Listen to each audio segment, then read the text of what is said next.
Hi, and welcome to another edition of 360 Half Seconds. Happy to do a multiple episode edition with Tom Seco of Florida Veterinary Advisors. Tom is the president and co-CEO of Florida Veterinary Advisors. They're a national personal and business financial advisory firm devoted to helping practice owners, veterinarians, and veterinary teams. Um, Tom is the co-host of the Smarter Vet Financial Podcast, a great podcast that discusses the business and financial side of the veterinary industry. He's also the co-author of the book Unleashed: The Financial Clarity That Every Veterinarian Needs. Tom, I've never asked you about the book out of all the times we've done this, so maybe at the end of this, I'm going to ask you a little bit about the book. Yeah, Um, so Tom, I appreciate you joining me again. Before we get started, I just want to remind everybody how this works. I'm going to give Tom 360 half seconds or 3 minutes to answer my question. And the question I'm going to ask you this time um, may require a little bit of a longer answer, but we'll see. So you ready to go? let's do it. Okay. Tom, what is the most important mindset shift that a veterinarian needs to make in order to build real financial stability, both in their life and in their practice? And why does that shift matter so much? A few years back, an associate, the average is maybe like 80,000 a year.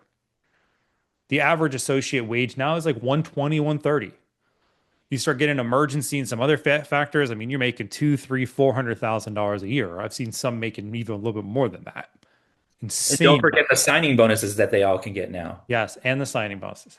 Yeah. So then when we think about it, it's like, well, if I took out $200,000 of loans, but then I am making $130,000 a year. Okay. So $130,000. And let's say I'm a 30-year-old veterinarian. I'm going to work till I'm 65 years old. That means that's 35 years, not accounting for pay raises. You're going to touch $4.55 million. You took $200,000 to have earnings potential of at least $4.55 million. So like when you think about it, it's like, yeah, you're in here to make money. And a lot of these businesses at the same time, I mean, of course you care about animals. I care about every single person that we work with. Like at the same time, we are a business and we have to generate income and we have a livelihood and I have my own ambitions and goals and things I want to do myself. Right. So it's like really in the context here of the mindset shift is you have a astronomical amount of money you can make in front of you. And some of your problems that you have that you're trying to solve is just a matter of instead of sitting here and sulking in what is, and really being able to take a step back and say, what do I want? And then putting a plan together to actually go take action. If it's like, hey, I want to pay off my loans. Well, maybe you need to stop working at the place that you're working at and go somewhere else and get a higher pay. You need to Mhm. renegotiate with the person that you're working with right now. And taking those actions. And I think that shift of just having more confidence to go into those conversations. It's not easy for a lot of people. I will say a lot of Right. veterinarians are very Any industry. introverted. Yeah. Uh, Talking about money is pretty uncomfortable for most people, especially when they're asking for money. Oh yeah. Oh, it's interesting. Like I've been doing this for so long. I'll go to random strangers and I'll ask them like, how much money you got in your bank account? How much money do you make? It's just like it's so normal for me. I have to gauge people's comfortability level, but I'm like, I have no shame in this game. Like it's just it is. I help people every day, but growing up, it's usually not a very common conversation. Like I chat with my wife all the time about this. Of like, how many times did your parents talk with you about bills and Right. things Right. cost and never, never, never. It was never a thing. Like, oh, they're having financial hardship. Did they ever say anything to you? No, no, no. It's like they kind of just like suppress it and sweep it under the rug. And like the competition today, I will like when I look at social media and everything else, I have to correct my own mindset at times too, because well, if I look at these people that allegedly are making all of this money and they're going on all these trips, it's like you're going to automatically start looking at yourself and it's like, what am I doing wrong? Yeah. Yeah. Well, this is where social media really like skews reality, right? It's People man, are showing you the best versions of their life. They're not showing you the reality. and if you go do this right now, you're going to start becoming a gazillionaire and you're going to be so successful. And I'm like, well, if everyone was doing that, why isn't everyone a gazillionaire? There's something obviously not working here. Uh, but like, on the personal side, and this also like shifts into like the business side. You shouldn't open a business if you at least aren't like in the mindset of owning what owning a business is like. Like, it's one thing to sit here and say, "Hey, I don't have any knowledge in business." and completely just like disregarding it or just jumping into a business. You Hmm. should take some time to really just understand the basics. And the basics in my mind is like, how does a veterinary practice make money? What would be the expectations if it's just me working in the business? Like, how much money could I be trying to make? Hmm. What's a tax return? What's the Yeah. difference between an LLC and a PLLC and an S corporation? Like basic things. And some of this, people you are What is watching my this buying people, power, right? Buying power is such a huge one too, in terms buying of, power. yeah. So and then it's like as you get into ownership, of course, like you should be thinking about as a business is like you're in business to help pay people is one factor of it all. Like you're in business to how like the people that you're working for you should be here trying to lift them up because without good people, your business is nothing. Like you can hire someone, shove them into the mix, unless you want to be the solo vet trying to do everything, but you're going to hardly make any money working your tail And off you're going to be completely stressed out all the time. all the time. Yeah. And it's really being able to shift too, like we addressed this a little bit in the last conversation, the last 360, that is not relying very heavily on the sale of your business for your future. Get a better understanding of what your business plays into the mix of your finances, and then being able to become a strong and a really good steward of using your money that your business makes to build true wealth. And when I think of wealth, and this is something that reminded me earlier, wealth is the ability that you go out to the store and you can buy things you don't have to think about the prices. Sure. Wealth is to a part where it's like, hey, I don't want to work. I want to take time off and I want to go on a trip to Europe. You can go on a trip to work Europe and you're not stressing about it. Like that's what I think of wealth. And it could be like, well, that's because people make a bunch of money. Well, that is one factor. But getting to a part to where you've accumulated a certain amount of assets and you have a plan in place to be able to do those things, that's where I think is where true wealth is. And then you get to a part where you have so much, then you can actually impact society even more. Absolutely. And I'm glad you brought that up because I think one of the things that I've realized with working with veterinarians is that a lot of them, quite honestly, didn't get into it for the money. Even though the money might be good, most veterinarians that I've worked with are really, really good people, Oh, and of course. they Absolutely. got into it so that they could help pets, they could help the pet owners. And I think sometimes there's this kind of thought process that says, well, if I'm in it for the money, then I'm not in it for the right reason. But I don't think those two things are mutually exclusive. I think that you can be very business savvy and very oriented towards like growing your business and to your point, making sure the livelihood of all of your staff is taken care of. And at the same time, still be in it for the right reasons, which is, you know, helping essentially. Yes, And so I agree. how do you get that too? Do you see that with some of your clients where they've almost decided that you can be one or the other? And so therefore they don't think about the fact that to your earlier point that at the end of the day, if you're running a business, you do need to be in it to some degree at least for the Yeah. money. Well, you're taking on all this risk.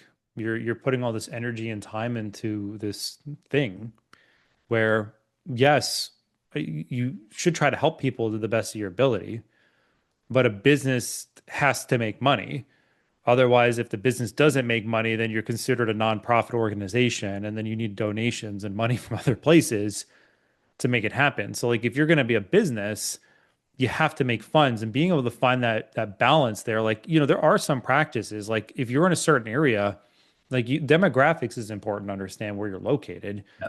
You could end up pricing yourself out though that you can't help people in that area depending on where you're located.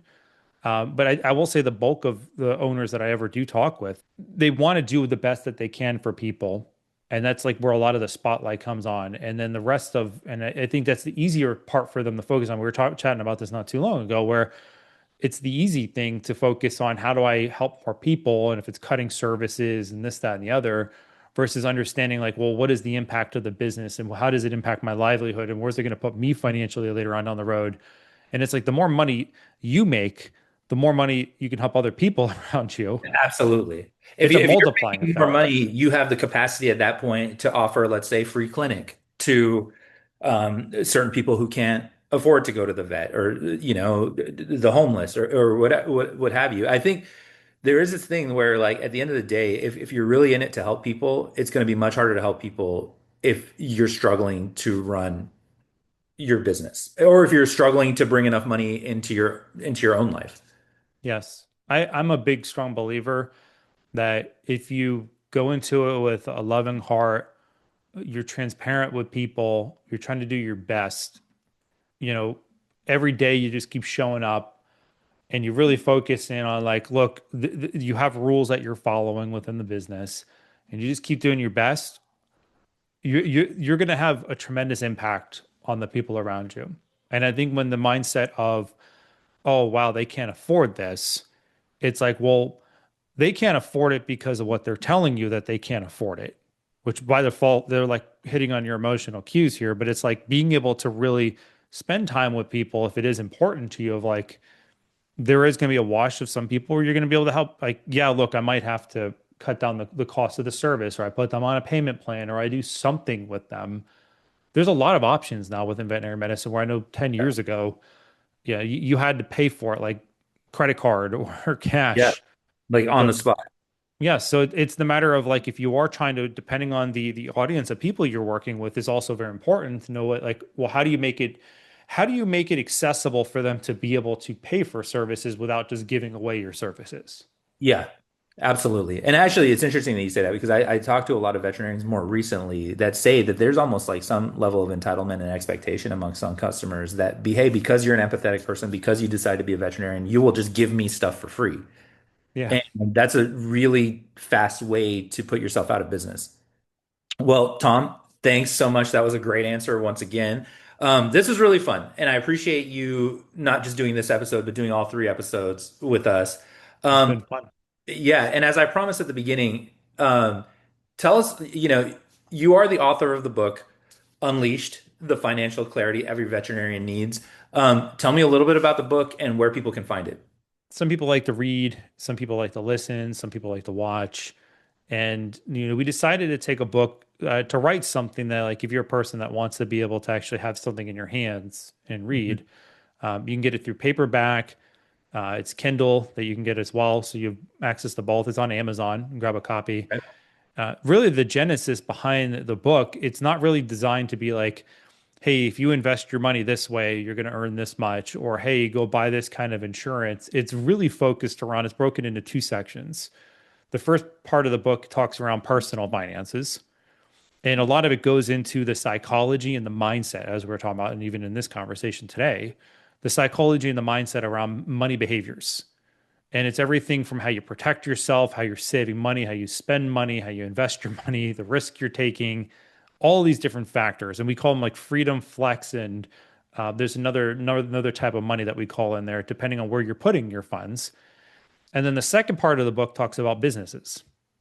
Everything Okay. from like the idea and the vision of the business to all the things you'd be considering to eventually when you decide to want to succeed your business and exit out of it. So it's really just getting people, priming them in the right mindset and getting them to think about things from a higher perspective versus just being like, hey, there's a nail and I have a hammer, so let me smack the nails. So it's like if you really want to plan, it's meant to help challenge your mindset more and get pushing you beyond the boundaries that you might usually look at things. And it's interesting because it's subtitled The Financial Clarity Every Veterinarian Needs, but from how you just described it, I feel like anybody who is a business owner could benefit from reading that. Almost anyone in veterinary. I mean, even if you're not a veterinarian, I think you could benefit from it. If you make money, money, everyone has the same problems when it comes to money, but it is more catered towards the veterinary community for sure. Awesome. Awesome. Well, you can find Tom on the Smarter Vet Financial Podcast. You could go to the Florida Veterinary Advisors website to access that. You could also find it on Spotify and Apple. If you want to reach Tom directly because you've listened to what he has to say and it's a lot of good stuff, and you think that you could benefit from having a direct conversation with him, Tom, what's the best way to get a hold of you? Go to our website, flvetadvisors.com. You can also find us just searching Florida Veterinary Advisors on Google. You can go through one of the categories. If you're an aspiring or current practice owner or a leaf veterinarian, you're an associate or corporate vet, you can go fill out one of the forms through those pages, or you can just go directly to the contact us page. And someone on our team, once you fill out that form, will reach out within 24, 48 hours, and we can coordinate a discovery call just to get to know you, and see how we can help. Yeah, and don't let the name fool you. Despite it being called Florida Veterinary Advisors, you guys cover the whole country, correct? That's right. We're in over 40 states. Over 40 states. Okay, well, good stuff. Tom, thank you again. This was really fun, and hopefully we can do it again down the road. Thank you, Kia. I hope everyone gets a lot of value from this.